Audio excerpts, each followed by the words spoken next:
Should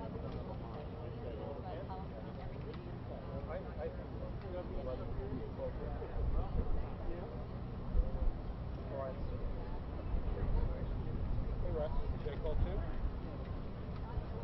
I'll dial it.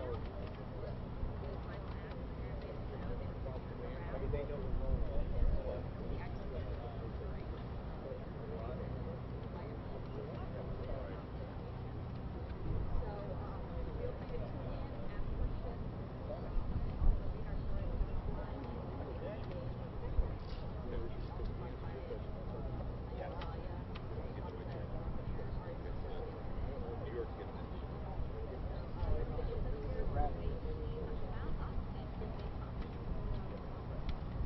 I hear you, Amber. They're coming out.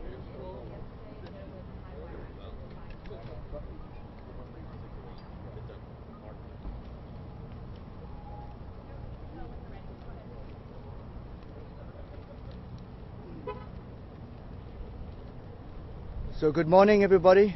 My name is Pedro Reis. I'm the founder and CEO of the Circus Arts Conservatory.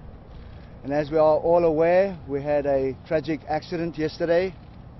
But I'm here to say and to tell you all that I too have experienced an accident and tumbled 30 feet to the ground. And I'm here to stand as a witness that we overcome these things and life goes on.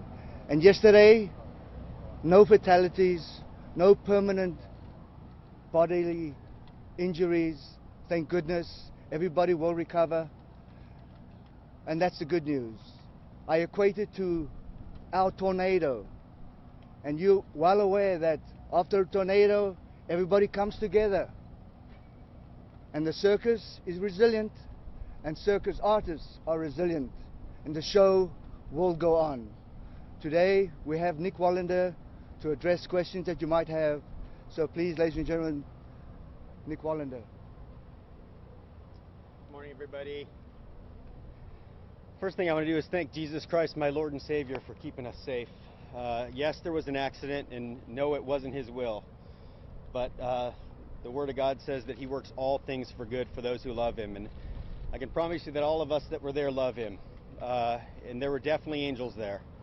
I want to thank all of you guys for being here. You guys have shown immense love and support for me and my family, my crew. I can't thank you guys enough for following us along this hard journey that we're embarking on. I also want to thank the first responders. They were amazing. They were here quick. They were on it. They did an incredible job. Sarasota County Sheriff's Department, every step of the way, they've had my back. They've been there to support me and keep me safe as well through this difficult time. It's been a rough couple days for sure. Without question, yesterday was the roughest day of my life. And I thought I had some rough days in my life. Of course, we all say it'll never happen to me. Although I knew that it was a possibility, I never realized it was a reality, or it could become a reality. Obviously shock, some confusion. I don't know how to put it into words. But all along, I've always said, our family, through triumph and tragedy, we've continued on. And I believe that that words are powerful. And there was triumph through this tragedy. Yes, it was tragic. The entire incident, it was a nightmare. But there's triumph through it. There were 8 of us on that wire. We'd been training for about 2 months. Our intentions were to break a Guinness World Record, which we have broke on multiple occasions training in this tent. We had every intention of doing that this evening and carrying it through the run. Accidents happen. We were halfway out on the wire, and a couple people in the front started to get kicked around and lose their balance, and we don't know yet what happened. There's thoughts that somebody might have fainted. We just don't know. Again, it's the reality of what we all live. We take life for granted often. We're so blessed that no one was injured to the point of not being able to walk again. All of their injuries, they will fully recover. I've been assured by some of the best doctors in the country. Some of them have flown in from around the country just to take care of my family. And I've been assured that everybody will fully recover. If you don't believe in God, you better start now, because it's a miracle. You know, one of the guys was up over 40 feet high on top of that pyramid, and he'll walk out of the hospital on his own will today. He had 3 broken toes. That's a miracle, guys. One of the guys fell from about 30 feet. He walked off out of the ring immediately. That's a miracle. I was able to catch the wire. As I've told you guys time and time again, I've trained my whole life for that. We all train for that. It doesn't always work out, but we've all trained for it. My cousin Blake was able to grab the wire, and Nick, one of our other performers that's performed with us for several years, we were all able to grab the wire and hold on. But 5 did come down to the ground. Again, 2 of them will be fine as of today. They've got some bumps and scrapes and bruises. We all do. I'm extremely sore from the impact that I took, and it was nothing compared to what those guys took. The other 3, including my aunt, will fully recover. It is only broken bones. There is no serious spinal injuries whatsoever. Everybody has full use of all of their extremities. You know, my biggest fear, of course, when that happened was, I guess I'll back up. When it happened, I grabbed the wire. I climbed hand over hand to that platform, got on the platform. I don't remember how I got to the ground, and one of my guys who was there thinks that he believes I jumped from the wire. I feel like I did, but I don't know if I did or not. Again, I just went into rescue mode. What am I going to do? Who can I help? I went and checked on everybody individually, found out who was worse. My sister probably had the majority of the injuries, and I was able to go and console her and hold her until the EMTs came, rode with them to the in the ambulance to the hospital. The entire time she was completely coherent. She was telling me, you know, I don't understand what just happened. Why did it happen? She counted to 20 for me. She said her ABC. She told me her date of birth. She had all the important vital signs, as did the other individuals.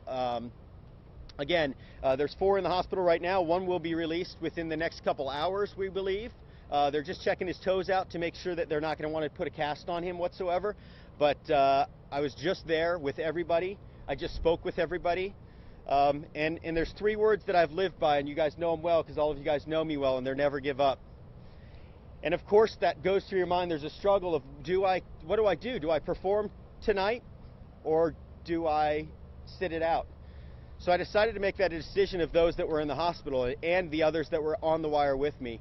And I've asked every one of them individually, privately, separately, and everybody unanimously said, yes, we want you to get on that wire again. That's what we do. That's who we are.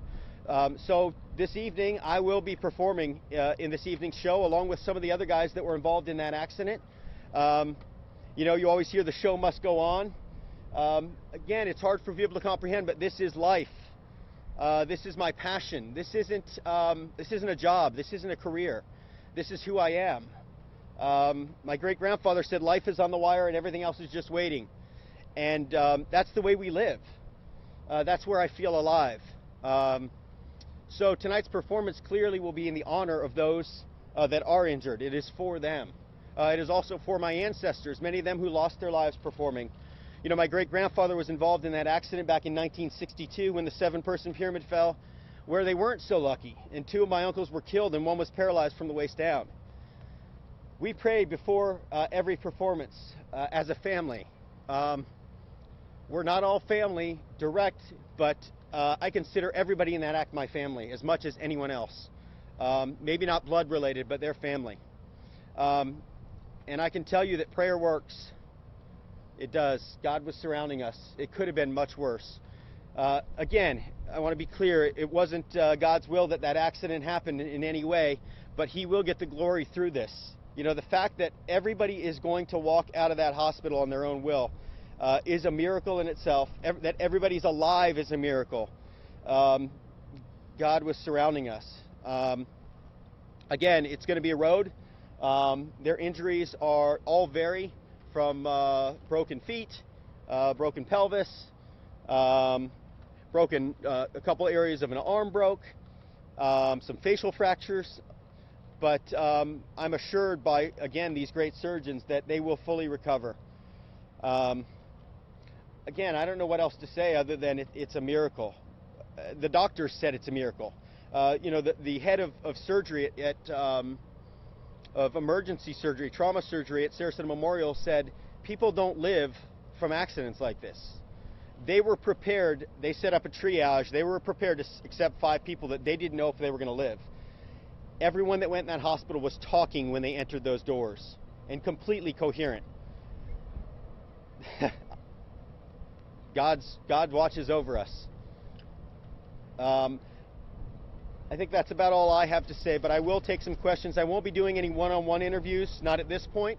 We could possibly do something later on or tomorrow, but I've got a wire to get on, so I don't have a whole lot of time to do one-on-one interviews. Will it be challenging? Yes, of course. But again, for my family, for my ancestors, in their honor, I will do it and I will succeed. And we'll put on a great show. My great-grandfather, after that accident, I started to say in '62, he snuck out of the hospital because he had broken ribs and a couple other injuries, and he snuck out of the hospital and got back on that wire and performed. So again, this is what he would want. I actually have a walk tomorrow at Amalie Arena. I'll be over 80 to 100 feet high. It's for a private event. Be about 20,000 people there. And I was debating whether I should do it or not. And my dad sent me a text and said, you know what? I got your back. If you're going to do that walk, I'm there with you. And that was my reassurance because I was struggling with it in my mind, talking with my wife. I want everybody to understand this is a family decision. This isn't my decision alone. As I said, I talked to everybody that's in the hospital and that is not. I talked to my parents, of course, to make sure that I had their blessing before I said, you know, yes, we're going to go back. My wife, of course, is probably the most important one of all. And I know if I have her support, that's what I'm supposed to do. And I fully have her support. Again, it's not easy. But you know what? We all go through trials in life. And I've learned the trials that I've gone through have made me stronger and a better person.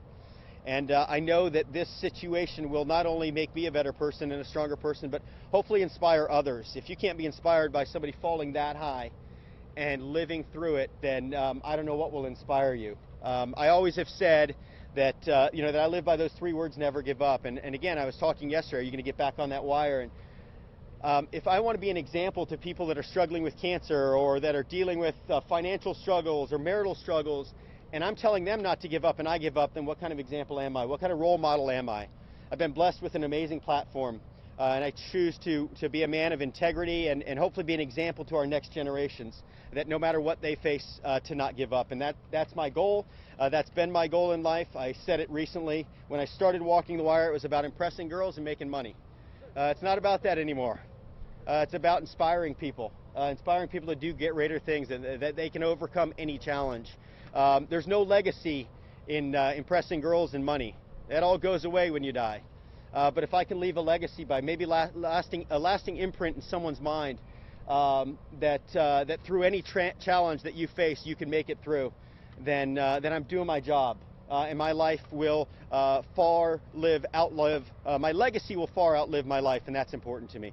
Gary, you got a question? Yeah, Nick, I got some calls today from people who wanted to know when you were rehearsing there was no net. I know there's a psychology behind it. But Yeah, so that's right. So there's no net. When we rehearse, we don't use a net. And here's why. We rehearsed at about 12 feet high for the last month and a half.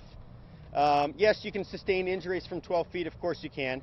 We're all very athletic, and that was reiterated by the doctors over and over again, that if it wasn't for the muscle mass that we had, we would have had much more, many more injuries, all of us. Matter of fact, the guy who dropped from 28 feet is in the gym 4 hours a day. He's a goofball. That's all he likes to do. But you know what? That saved him. He landed on the ground. He's got some bruised heels, some swelling in the ankles, but he was released within 3 hours of an MRI, a CAT scan, and some x-rays. But we don't train with the net. It's been taught for generations that a net can be a false sense of security. I have an uncle that landed in a net, bounced out, and was killed. So again, it's all about training and preparing. And you know, you can train and prepare to drive your whole life, but there's a good chance that 90% of us here are going to get in a car accident. It's just the reality of what we choose to do, what our passion is. Our passion outweighs the dangers, the risk, I guess. Because we love what we do so much, but we don't train with the net. The wire was rigged at 28 feet, and again, we were 4 layers high, so you have to figure 5 foot at least per person. The top girl was at 28 plus 15, so what is that? 38, 43 feet. That was her weight. Her hips were at 43 feet. So, again, it's a miracle. Yes, ma'am. So how is the show going to change? I know the show must go on, but is the 8-man pyramid still going to happen? No, so the 8-man pyramid won't happen, although I'm trying to convince them to get out of the hospital and do it with me. Actually, one of them yesterday who's hospitalized said, "Get me out of here, I need to get back on the wire." No, there's no way that we could pull that off at this point, but it'll involve me, my cousin, a couple of the other guys, again, that were involved in that accident. My wife will be involved, and then another girl that works with our family.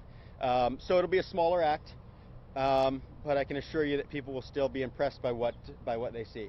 You may have answered this question already, but Then don't ask it. No, I'm just kidding. is there any stunt that you will not try that you think is too dangerous? Look, again, as I said, everything I run past my family. They're my buffer, my barrier. I've been blessed with a mind that doesn't give up, and that's willing to take any challenge. And if you tell me it can't happen, then I'm going to make it happen. Niagara Falls took changing a law in the United States and one in Canada that was over 100 years old just to do it.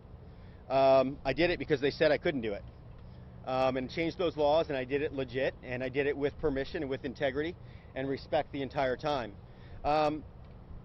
I'm sure there's some things that I wouldn't do. I haven't found them yet. But again, what people don't understand is I don't see it as a stunt. I see it as my passion in my life. That's what I live for.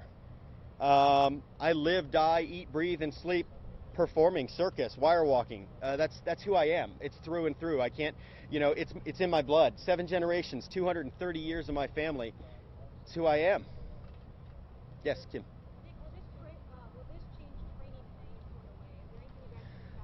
Yeah, I mean, we always learn from our accidents. We learn from our past family accidents. Will it change training? I don't know. That's a good question. We'll obviously all sit down and figure out what can be done different. My great-grandfather got up and did that 7-person pyramid a few years later, and to be honest with you, I was scrambling to figure out if we could do it tonight, if I could find the right people. Yeah, I don't know if it'll affect training or not. We take risks. That's what we do. Race car drivers take risks and they get in accidents. It's what we do. Praise God that we're all alive and we're all still walking. I mean, again, that's all I can say is, God is a great God. Billy? A couple of questions, Nick. Can you give us the names of the folks who were up there on the wire with you yesterday? And also, what position were you in on the wire? Sure. So as far as names go, I just want to respect their privacy, so I don't want to give them out yet. I need to get their permission. I wanted to ask before and I forgot to. I was in the back position, so I was at the helm, basically. I was the one who was calling all the shots. I had to watch the thing play out in front of my eyes in slow motion. I've probably watched it 1,000 times, not by choice, but that's just the way things happen. I didn't sleep much last night because it just kept replaying and replaying and replaying. It is... It's not a great feeling, but again, I've got a creator that I can cast all my cares upon, and that's what I continue to do. And, I always talk about being positive and not letting your mind go to a negative place, and that's what I continue to do. Obviously, you have to be realistic. I don't deny the fact that an accident happened. Again, I try to continually block out that negative with positive. Yes, it's a reality that it happened, but, how can we make it better? How can we make it safer? And we did it, many, many years, since '62 we've done it, without incident. Yes, sir. Will there be any acknowledgement of the performers, the victims during tonight's show? There probably will be. Yeah, there's a chance that there will be. It's something that we're still working on. Again, I was at the hospital till 3 in the morning last night, and then back there again this morning. Yeah, I'm guessing there probably will be an acknowledgement. Certainly, tonight's performance is a performance for performers. Everybody that will be in this tent this evening, or 75% of them, will have the same blood that I do. Generations and generations of doing what I do. Their outpouring and their support has been overwhelming as well. We're all a family. If you're in this industry, you're a family. There's a lot of competition. There's a lot of professional competition. That's healthy. And there's obviously feuds between family members, etc. But all that goes away. When, in the end, we're all family, and that all goes away. And again, I've had outpouring from many people in my industry. Most of them. I've got 700 texts on my phone that I haven't looked at, I think, and hundreds of emails. So, again, the love that they've showed is overwhelming. So this evening we'll be performing for them. So they understand it. They have that passion that we do as well. But of course, yeah, I mean, our goal will be to acknowledge them. And again, we're doing it for them. Yes, ma'am. Nick, when you do a rehearsal, do you do the pyramid more than one time? Or So yes, do we do the pyramid more than one time in rehearsal? Yes, we do. Generally, and in practice about 12 feet off the ground in my house, we were doing it about 16 times a day. The reason why we do that is to know that we can do it once we get up higher. And we did it without incident. So again, other than saying it's an accident, it's an accident. There's no other explanation. Accidents happen. We're in a risky business, and we trained in some very tough conditions even. So again, we don't know what played into it. We don't know if it was hot. It wasn't 150 degrees, but it was warm. If that played a role in it, we just don't know. Again, to me, it felt like someone passed out, blacked out, just momentarily. But that's all it takes. Once you black out, if you try to maintain your balance in that pyramid, you're not going to be able to regain, because now you start kicking everybody else around, and everybody has to compensate for that. Yes, ma'am. Now, you said you can't remember exactly how you got on the ground. What is it like for circus performers? Are you trained to know how to fall? Yeah, look, so you're not necessarily trained to know how to fall, but we're all very athletic. And we all, most of us are very limber and agile and like cats. So because of that, it's just sort of natural that you know, I have been blessed with a mind where my heart rate slows down during traumatic situations. Or any stressful situation, you know, Grand Canyon, Niagara Falls, my heart rate, it's always monitored, it slows down. So I'm able to just take everything in and sort of assess the situation and stay calm, completely calm and composed. Again, that being said though, I really don't know how I got to the ground. I may have climbed down. I just know that one of my best friends was just outside of the ring, and I was in the ring before him, and I was the one who was up about 15 feet out on the wire, hanging on. Was anybody video recording it at the time? You know, I'm not sure. There were people in the tent, but at this time, I don't know if it was videoed or not. I'm hoping not, but we could also learn from that too. What are your plans for trying to sneak Christmas tournament again at those heights? Look, if the opportunity presents itself, I absolutely will. Again, it's a drive that I have in me. I can't explain it. It may sound stupid to most. It may sound foolish to most. It's who I am. I mean, you don't tell Tiger Woods to put down the golf club because he had a bad game. He keeps on golfing. It's just the way it is. What's your mindset going into tonight? Like right before the actual act. Look, I mean, I'm sure it'll be emotional. The first time I'd been in that tent was 30 seconds before I walked out here since that accident. It's tough. It'll be tough. Not tough in the sense of am I going to make it in any way, or I wouldn't get up there. But, you know, clearly there's been people that are hurt. I love those people dearly.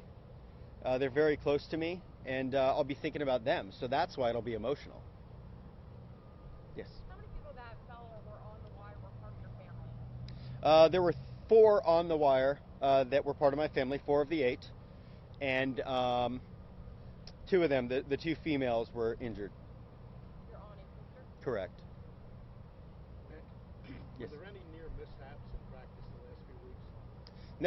No, it's gone smooth. I mean, look, what we're doing is dangerous, and it's stressful, and, you know, it's a mental game and all that. So, you know, we build a core team around us of people that have strong minds, and there was nothing that was, there was nothing. Look, we talk before every performance, before every practice, and every show. right before that pyramid, I will look up to everybody. After the announcement's made, the lights come back up, I look at every individual. Do you feel confident? Are you ready to go? And I get the acknowledgement. And they all are told over and over and over again that if they ever feel uncomfortable, I could care less if the president's sitting in the audience. We're not getting out on that wire. Period. There's not a second thought. We will not take that first step. I will not hold any grudges. In fact, I will love you even more that you're bold enough, that you're willing to speak up.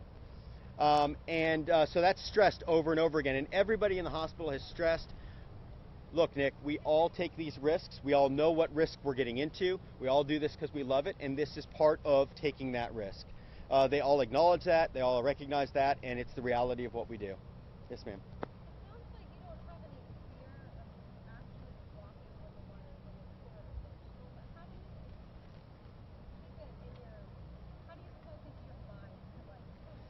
Yeah, look, it's something that I encourage people to practice in everyday life. You know, I remember getting in, I talk about in my book, Balance, about the marital struggles that I had. And it was all about my mind and letting my mind wander places and worrying that if my wife, and it was a little bit of the way I was raised, but if my wife went to the mall and we were in a bad part of town, and she went to the mall, that she wasn't going to make it back safely. So I didn't want her to go to the mall. I didn't want her to go dancing because I was jealous and worried that she was going to find another man. It's just the reality. And it was all my mind. And through that situation, I learned the power of our mind. And if we can control that negativity and keep it positive and counter that with, no, my wife loves me and she didn't say I do and I'll love you for better or worse for no reason. It makes life a lot easier. And the more that I said, you know what, the more I let go, the more she didn't want to go do that stuff because she wanted me with her. Now, she wanted me with her before too, but I have 2 left feet, so I wouldn't go to the club with her. So it was my fault anyways. But that's the reality of it, is the power of the mind is strong. And I learned that through situations like that. And to always focus on the positive and not the negative. The more that we focus on negative, the more we're drawn. It's like when you're driving in a car and you look off to the right. As you look off to the right, you're gonna veer that way. So if you look towards negativity, you're going to be drawn towards negativity. And if you choose to not allow your mind to go that route and to counter that with something positive immediately, then you will go the right direction. And again, that works for everybody, from cancer patients to people struggling in a marriage. It doesn't matter. It's universal. That's the one thing about the God I serve, is it's universal. Whether you believe in him or not, his word still works. So he loves you whether you believe in him or not. So again, that's the power of the mind that God has given us. That's right, 2 left feet. That's what it takes. I think, anybody have anything else important? All right. No, you know, they are in ICU, but it has more to do with security, keeping them safe, keeping you guys away from them, that sort of stuff. But really, that's what it's about. It's about keeping them in a secure location. But again, everybody's coherent. Everybody's talking to me. I talked to all of them this morning. You know, again, in the end, what matters is the fact that everybody is going to walk on their own will. There's no brain damage. All of the internal bleeding has stopped. There was very little in the beginning. In fact, miraculous results. My sister had a little internal bleeding in her liver and a little a laceration there, and it stopped before they even got to the hospital. The doctors were amazed. They were blown away. So again, it's a miracle. God's at work. So if you want to talk to me about that, I'll do a one-on-one. If you want to talk to me about God, but other than that, I'll talk to you. Yeah, Billy. Yeah, this is a gross question, and I'm sure it's on a lot of people's minds. What does something like this do to ticket sales? What does something like this do to ticket sales? You know, I think that I think it can go either way. Look, the people go to NASCAR races as much to see the accident as they do the checkered flag. It's the reality of what we do. So I think that clearly you guys being here is only promoting it more. And the fact that I'm coming back, it's again, it's my opinion is it'll probably sell out quick, so buy your tickets now. Yeah, I mean that's a fact. circusarts.org. Come see me. Thank you guys for being here again. Thank you for all the love you've shown me. I'm sure I'm going to be seeing a lot of you guys again this evening during that performance. And again, I can't thank you guys enough for your love and your support, and all of your staffs back in New York and here in Sarasota and in the region. You guys have always been great, and the personal text that you guys have sent me just saying, hey, we're here with you, we're here for you. Kerry Sanders from NBC has been there since my first world record. I love that man. I broke my first world record in 2008 on the Today Show. Live, I rode a bicycle between two skyscrapers, well actually a skyscraper from a crane in Newark, New Jersey, and he was waiting for me on the other side. And he's just always been there, and he's been a great friend. And you know, the first text was, are you okay? It wasn't, can I come with the camera? That was the second question. But anyways, he's been a great friend, and thank you again, Kerry, for all your love and support. So thank you guys. Thank you.